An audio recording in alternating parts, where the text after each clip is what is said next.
You think they're gonna grow out of it. You think they're gonna mellow in their old age. You think uh, you think that it was just a bad day at work. You think that, oh well, I wasn't a perfect kid, so I guess it's warranted. You think, nobody's perfect. You think so many things. You give yourself so many justifications for standing next to somebody who keeps emotionally and or physically, probably. A lot of them get a little bit bold, punching you. You make a lot of excuses for these people, but what you fail to understand, or perhaps don't want to accept, right? Because we all have pattern recognition, is that these people are addicted to disrespecting you. They are addicted to disrespecting you. There is something in them that means you harm. Why? Because they get a charge out of seeing you in pain. I can remember being a kid and my mom would do some crazy, foul, wild shit and then get on the phone and talk about it in front of me or to my relatives while I'm sitting there smiling at me, the most demonic, fucked up smile I've ever seen. Just just reveling in the way she had made me feel. This person who brought me into the world. Just reveling and just delighting in my discomfort in the whole shame of the situation. They are addicted to disrespecting you. They can't help it. They can't even help it even if they wanted to. When I decided to go no contact with my mom, my narc, I gave her like a year of me asking, let's talk, let's talk. We had a rough time growing up, and I felt that she did some things that were very negatively impactful. And I would really like to talk to you. And that was ignored. And for a while, I just took it as, okay, this is too challenging for her to speak to, which is a dumb excuse. You're an adult, deal with it. Deal with it. If you value a relationship with your child, you should probably deal with it. And I thought, well, was I perfect? No, I wasn't perfect. So maybe she doesn't feel like she owes me an explanation, or perhaps maybe, because she's got an illness, she can't go there or blah, blah, blah. And then I finally just let myself, accept that I had pattern recognition. And I thought back to all the times I saw that demonic half Cheshire cat fucking smile. Just oozing up, soaking up my pain, soaking up my embarrassment, soaking up whatever negative emotion she had produced in me. Okay? Once I thought back to that, and I thought back to so many things that were done and said deliberately, I realized she's doing it because it's a fuck you. You can ask these questions, I'm just not going to answer them. And I'm going to keep talking to you so that you think there's a possibility that I'm going to answer them, but I'm not going to answer them. Every time you go to bring that up, I will change the subject. I don't give a fuck about how you feel. But I do give a fuck about getting you to feel bad. I don't give a fuck about making you feel better. I do give a fuck about making you feel bad.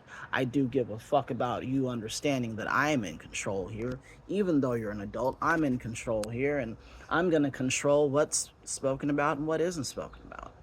I'm going to have the final say on who needs to explain what to whom. I don't have to explain shit to you. They are addicted to disrespecting you. And just for context, my mom is generally bad with money. And I am in a pretty decent career. Okay?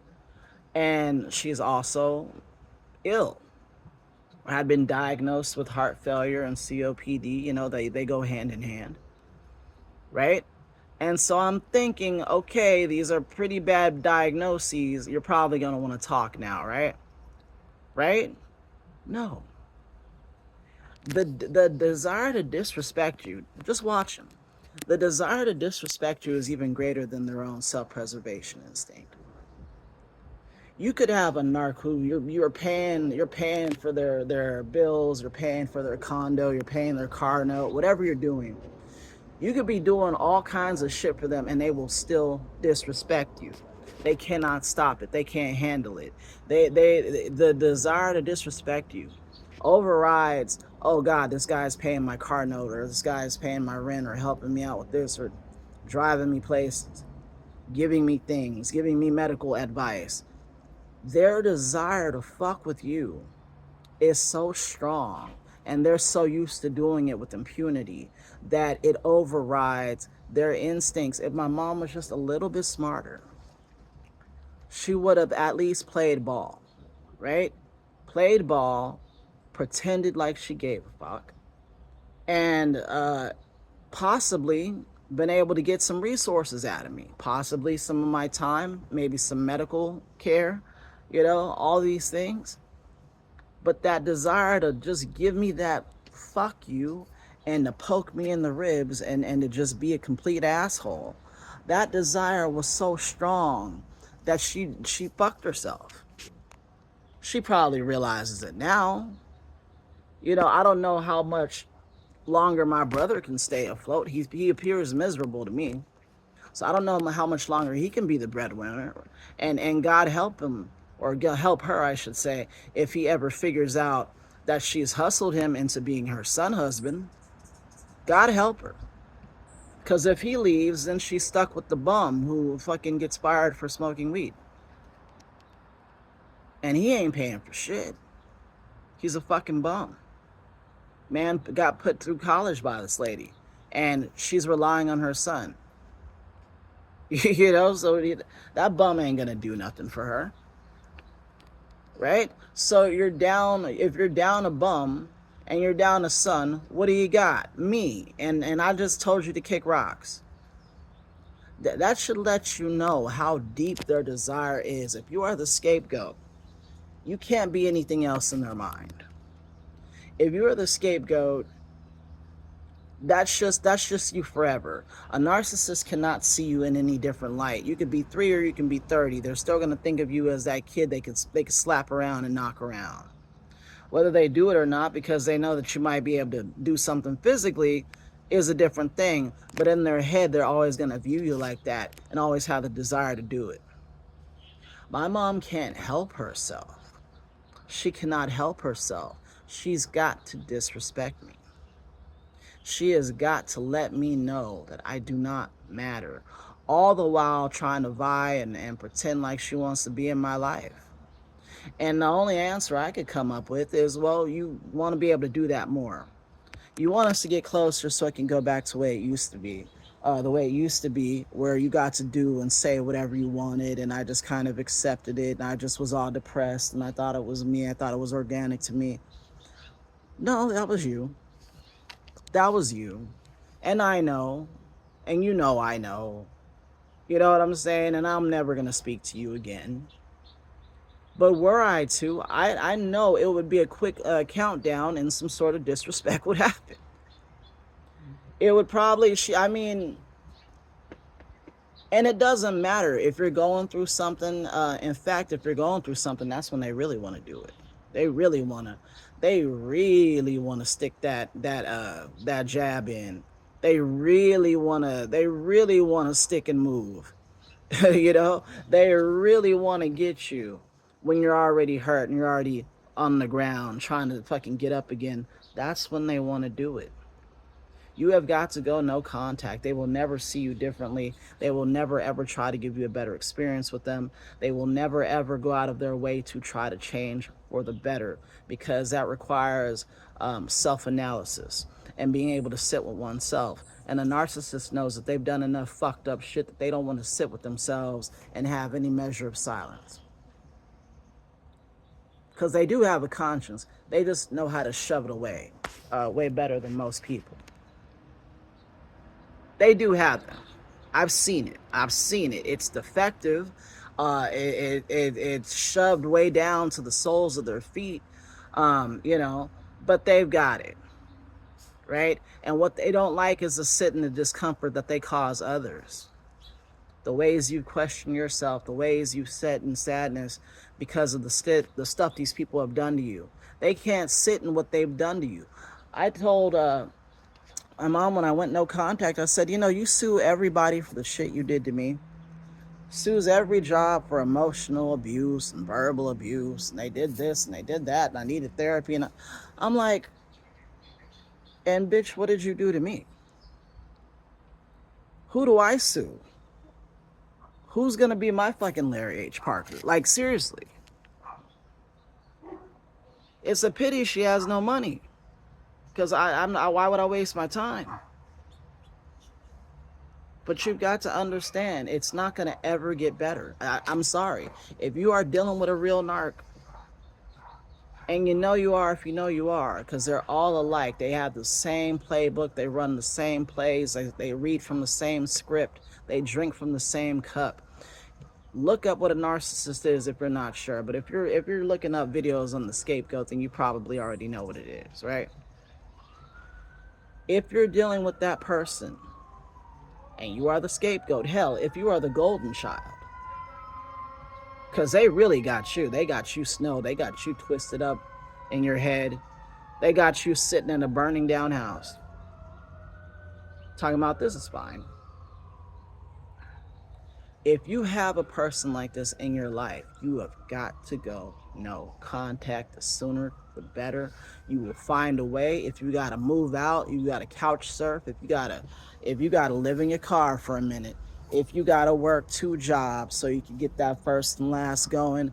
If you gotta go move with a buddy. If you gotta move in with your girlfriend or your boyfriend, do what the fuck you've got to do, because it's not going to change. The only thing I regret about no contact is that I didn't do it earlier. I wish to God I had done it 10 years earlier.